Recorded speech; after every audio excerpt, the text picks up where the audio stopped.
Picture this. A peaceful Saturday afternoon, the sun casting a warm glow over the bustling streets as you stroll into the mall for some afternoon shopping. Suddenly, a deafening roar shatters the tranquility as walls crumble, ceilings start falling, and panic surges through you, realizing there's no escape from this unfolding nightmare.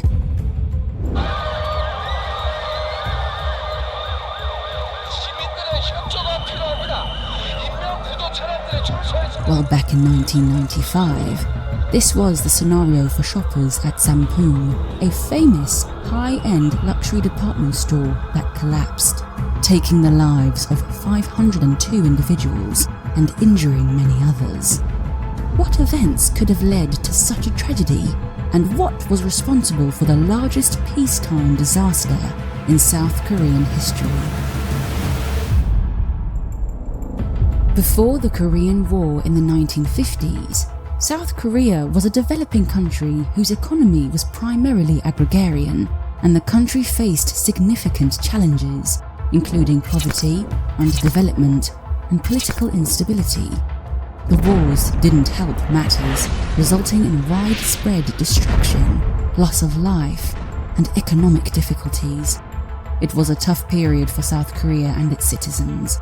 However, over the next few decades, South Korea's economy grew at an astonishing rate, transforming it from a war-torn agrarian society into one of the world's major economic powers.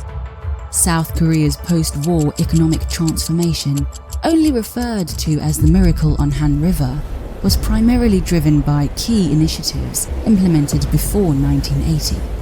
Under the leadership of President Park Chung-hee, the government played a central role in planning, financing, and directing industrialization, with a focus on heavy industries like steel and chemicals.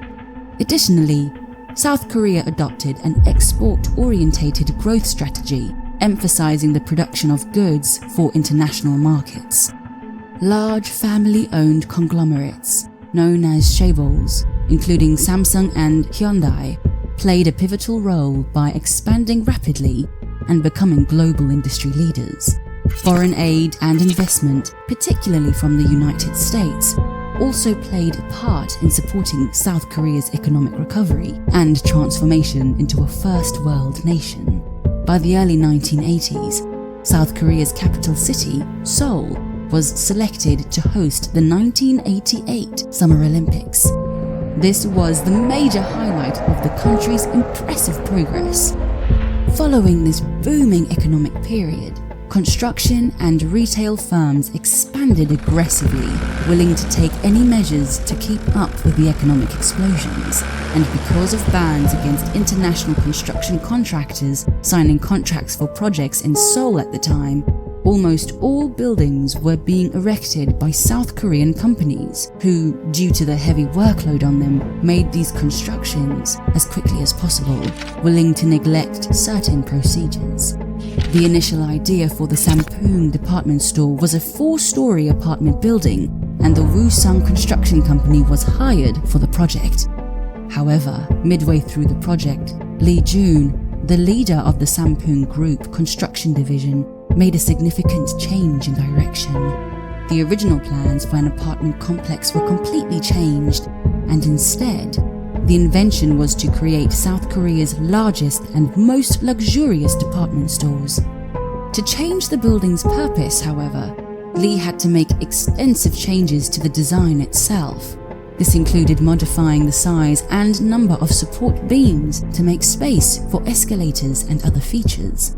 There were also plans to add an additional 5th floor. However, Lee was warned against this process by Woosung Construction, and they wanted no part in his new plans. In response to this, Lee fired them and decided that his own construction company would take over the project. The Sampoong department store opened to the public on July 7, 1990, and it was quick to attract customers. Over 40,000 individuals visited per day, and for 5.5 years, business thrived. By the mid-1990s, The store's sales amounted to more than $500,000 a day. Sampoong was the central hub of Seoul, unique both in external facades as well as interior amenities. However, beneath the aesthetics and glamour was a massive amount of corner cutting and structural weakness unknown to the normal day-to-day visitors. In June 1995, days after it had passed the regular safety inspection, the first signs of pending doom began to appear. Cracks spidering up the walls in the restaurant area, and water pouring through crevices in the ceiling. On June 29, structural engineers were called in to examine the building. After thorough inspection, they declared the building unsafe. However, the only response by Lee and his management staff to this was moving merchandise and stores from the top floor to the basement. June 29, 1995 started as a lovely day, especially for the Seoul citizens eager to patronize the famous Sampoong Mall. They trooped in masses and activities went on as usual. On this day, two significant events occurred.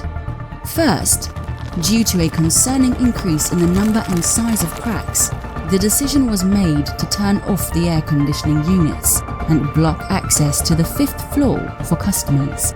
Structural engineers were brought in to assess the situation. After thorough inspection, they warned that a complete structural failure was imminent. However, the store was unusually crowded that afternoon, and the management was reluctant to evacuate the building to avoid losing sales. In another surprising turn of events, most managers and executives left the building. Several hours later, around 5:50 p.m., the building started producing cracking sounds that echoed throughout the structure. This prompted store employees to finally initiate evacuation procedures. Regrettably, by that point, it was too late.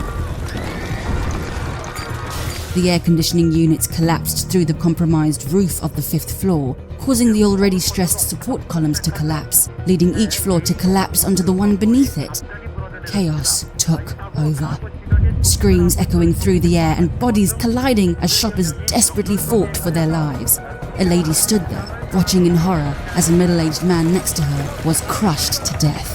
Hope vanished from her eyes, just as it had for most of the over 1,500 people trapped inside Sampoong that day.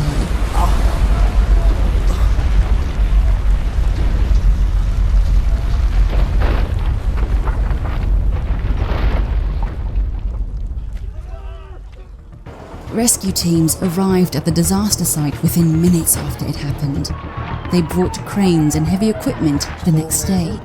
However, the mayor of Seoul, Choi Pyong-yeol, initially decided to stop the rescue operations because he was worried that the unstable store could collapse further.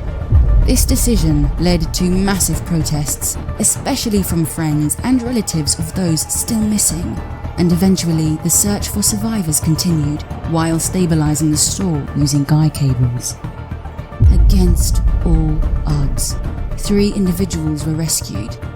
Sadly, these individuals recounted that some of the people trapped under the debris of the department store survived the initial collapse, only to perish due to the efforts of the fire department to extinguish the fires caused by burning cars.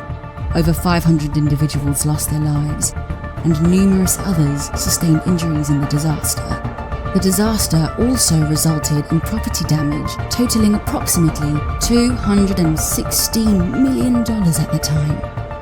The investigation into the collapse started and shifted towards structural failure.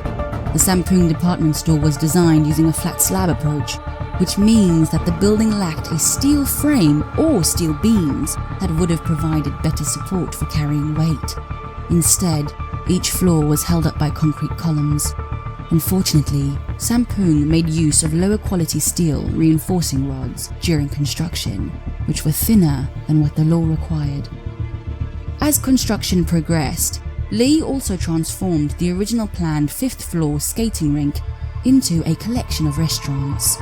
These dining areas were heated using a system of underfloor hot water pipes known as ondol, a common heating method in Korea. However, the weight of this heating system added more stress to the already burdened columns that were supporting the building. Despite the building already being heavily impacted by these alterations, the most problematic decision was to install 3 air conditioning units on the roof of the 5th floor. These units collectively weighed 45 tons, which was more than 4 times the weight that the building was originally designed to support. Adding to the increasing list of issues, neighbors living to the east of the building started complaining about the noise generated by the air conditioning units. In response, management decided to relocate the units to the west side of the building. However, instead of using cranes, which was the standard method, they chose to move the units using pulleys and rollers. This unconventional approach caused cracks on the roof, and these cracks expanded due to the vibrations produced by the air conditioners every time they were turned on. Ultimately, the investigators pinpointed the direct cause of the collapse to the building's history. If the developers had adhered to the original plans, the structure would have been twice as sturdy as necessary. And considering all the mistakes, it's astonishing that the building had managed to stand for 6 years. On December 27, 1995, after several incriminating statements, Lee Jun was found guilty of criminal negligence and received a prison sentence of 10.5 years, later reduced to 7.5 years. His son, who was also the store's CEO, Lee Han-sang, received 7 years for accidental homicide and corruption. Others were also sentenced for crimes related to bribery and building regulations violations, including local government officials and company executives. The Sampoon Group, 2 months post-disaster, agreed to sign all of its money and assets over to the victims for compensation, resulting in a total of around $300 million being paid out to 3,293 cases. The disaster prompted a profound and necessary response. Upon discovering that even the concrete used in the building was of substandard quality, and recognizing the extent of cost-cutting measures, there was a revision of Korean safety standards. Subsequent inspections revealed a disturbing reality. Many other buildings in Seoul were also at risk of collapsing. Out of 50 buildings examined, only 1 was considered safe.